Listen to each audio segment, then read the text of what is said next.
Kenya Onesimus Kipchumba MURKOMEN nigagenderere gukwanira mirobiri ya serikali agenderete kubika irikwene ky'oborendi ngutingi wabore monase chimbebe irigutanga ababigu goswa imeyense ya Kenya guturubania omorembe asokuburukania abantu asebamenyete.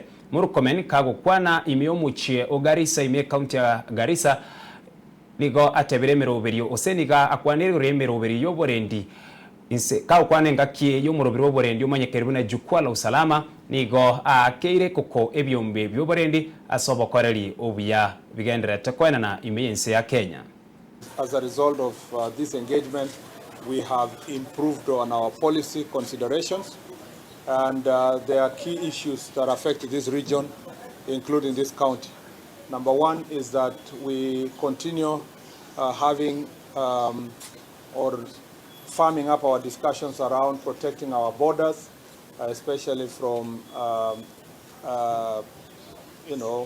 terrorist activities by Al-Shabaab and other agents.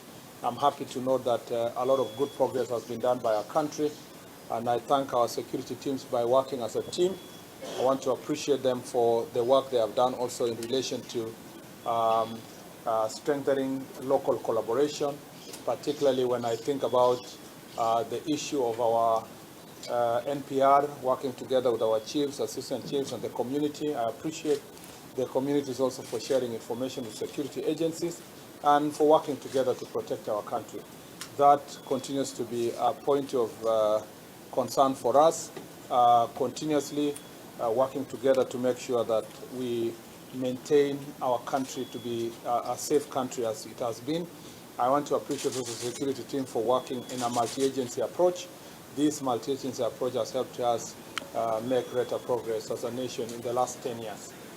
Number two, I want to also point out that together with these challenges, the porous border that gets in smuggled goods, contrabands that are brought to our country. Again, our security forces are working hard to make sure that they protect our borders as we continue assessing our security capabilities to establish whether we have reached a stage where we can successfully do business with our neighbors.